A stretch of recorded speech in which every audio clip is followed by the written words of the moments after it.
hasn't even been 60 seconds yet. Less than a minute.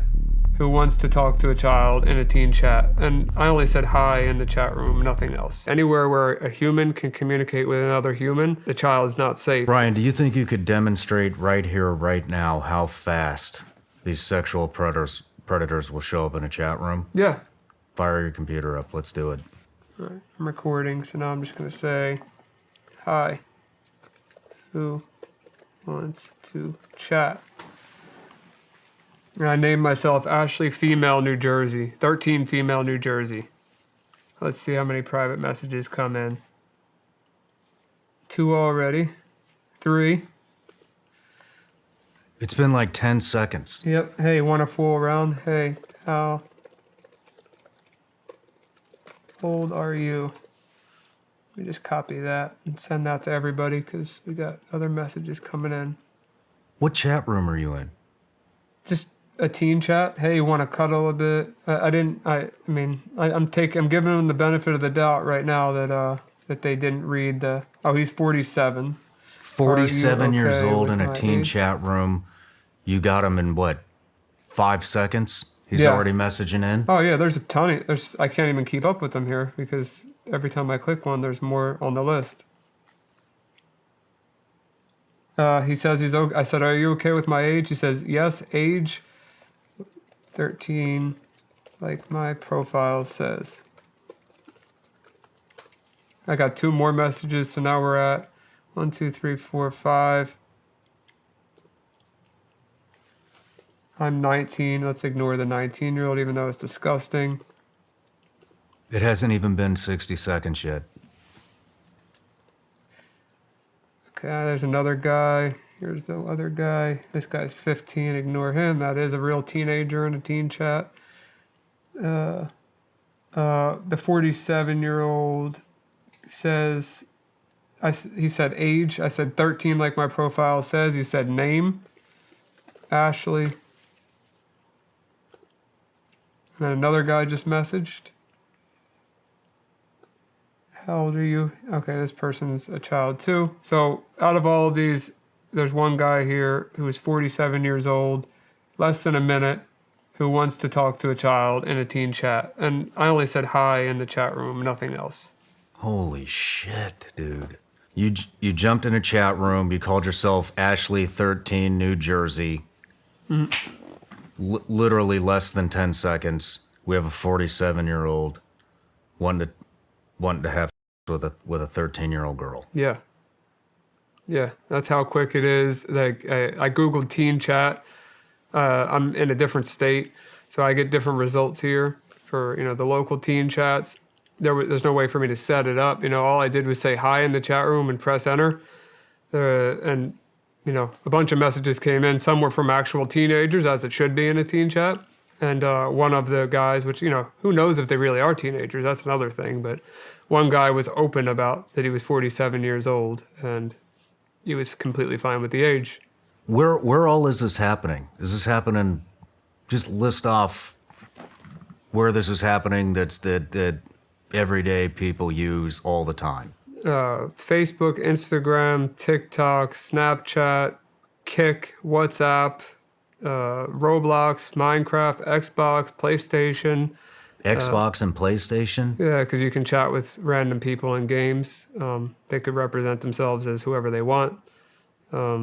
Yeah, I mean, it's just, the list goes on. Anywhere where a human can communicate with another human, the child is not safe. So parents need to be watching that.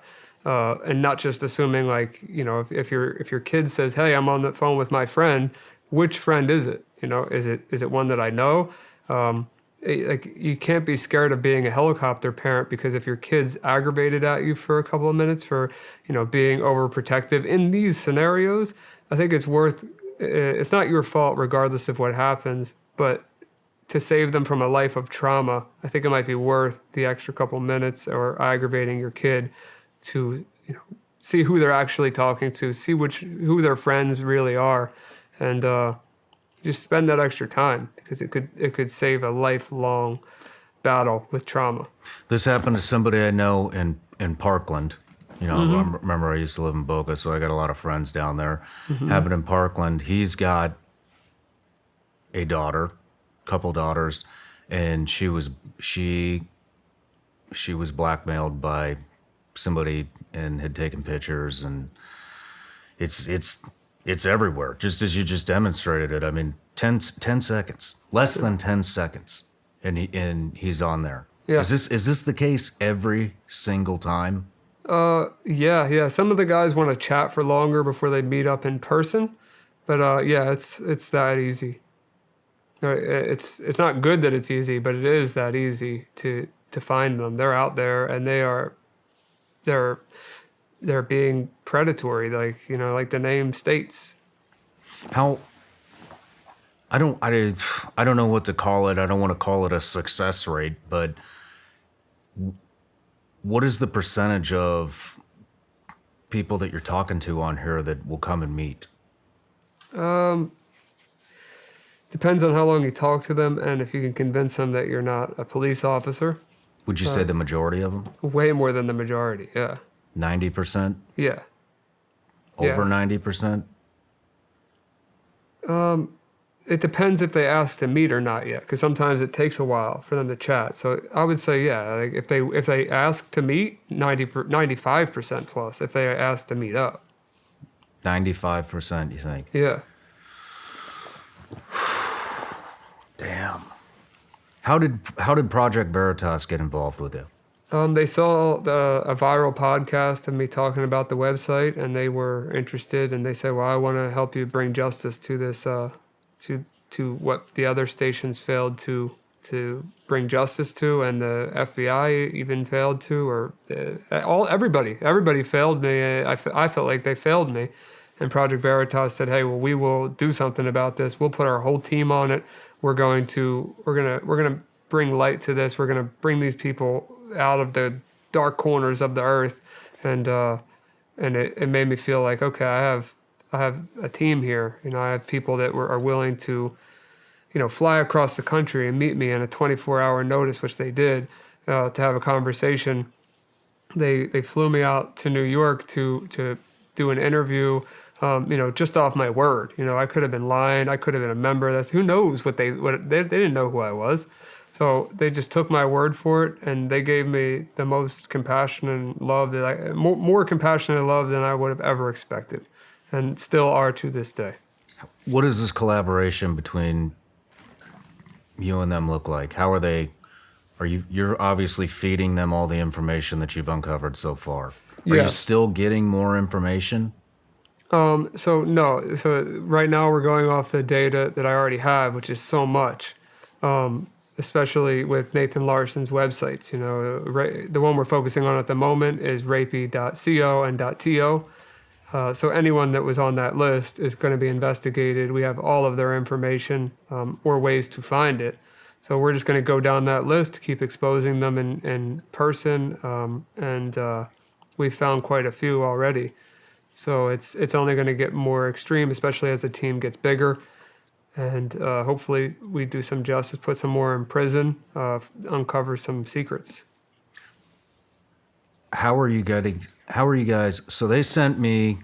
So this interview is timed perfectly. When Project Veritas starts to release this information, we're right behind them. We've talked to them. We're collaborating with them. Mm-hmm. We want to just dump gas and amplify what you guys are doing to get this word out. So what does this collaboration look like between you and them? You're feeding them the information, and then how are they reaching out to these guys, and how are they getting them to come in and confess to this stuff?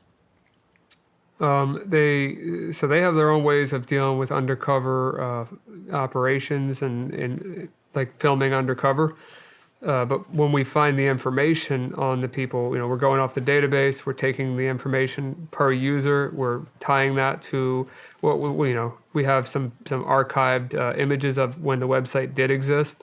So we could say, this user said this at this time or replied to this at that time, figure out who that user is, and then organize a team to go out there and meet them. But the process of finding out who they are is called OSINT, or open source intelligence.